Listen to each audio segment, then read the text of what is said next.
Hey everyone, it's Charlie. It is Wednesday, May 27th. Um, there's a ton of stuff going on that I'd like to cover, but you know, basically, uh, it feels like we're in a boxing match, kind of. I did a little boxing when I was younger, and it feels like if we're in a match, if you're boxing, if you're fighting someone, you're throwing jabs and combinations, and you're waiting for them to show some weakness, and when they show weakness, you attack and you try to knock that person out. I mean, you that's when you make your move. You don't hurt them and then back off. You hurt them and then try to finish them off. Well, and it almost feels like that's the point of where we're at. Um, it's the jabs are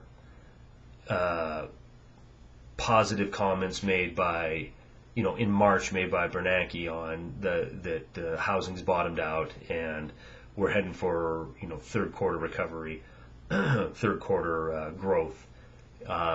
To then we get the numbers, the actual real numbers of unemployment and of home values, and that rocks us because this doesn't feel like a recovery, it doesn't look like recovery. The numbers aren't indicating that, and that kind of almost mental inflation deflation.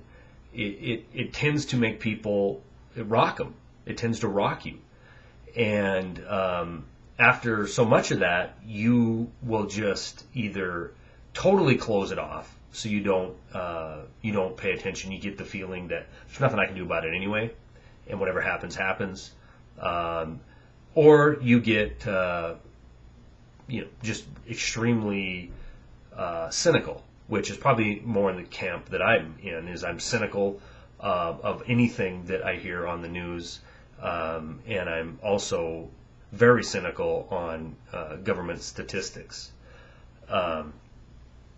But the fact of the matter is, if you take a few days off, come back and look at the situation in an overview of what's going on.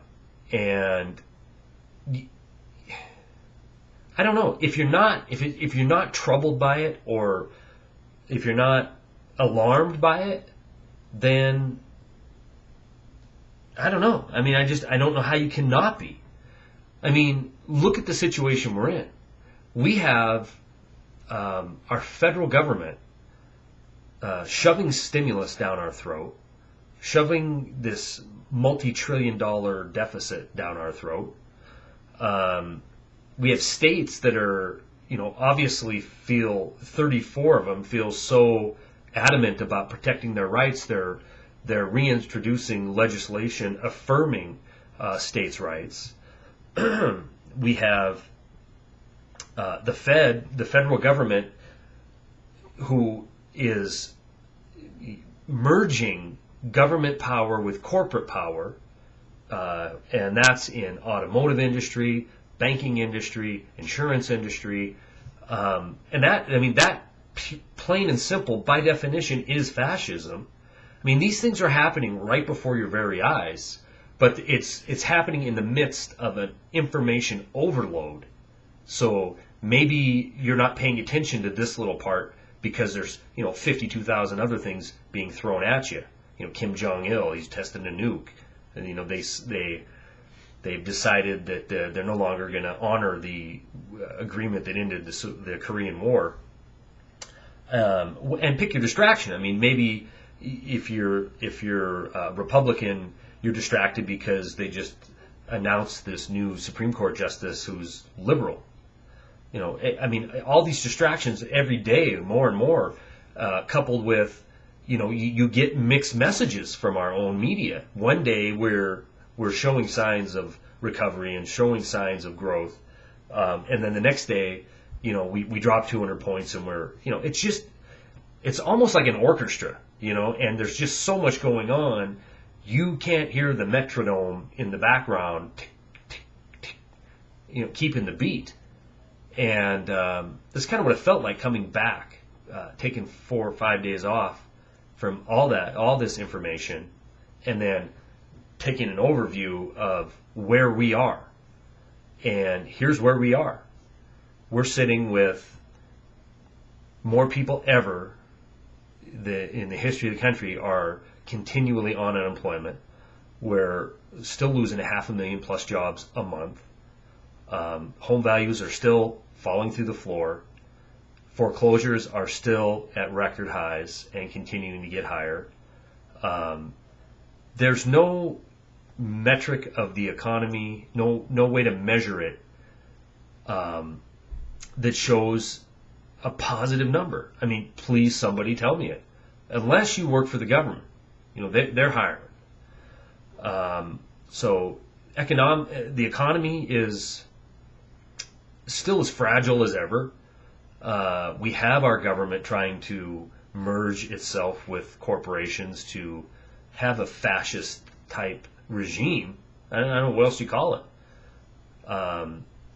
And then we have world events which are, troubling at best. I don't, what can you say? You got North Korea blowing up nuclear bombs underground.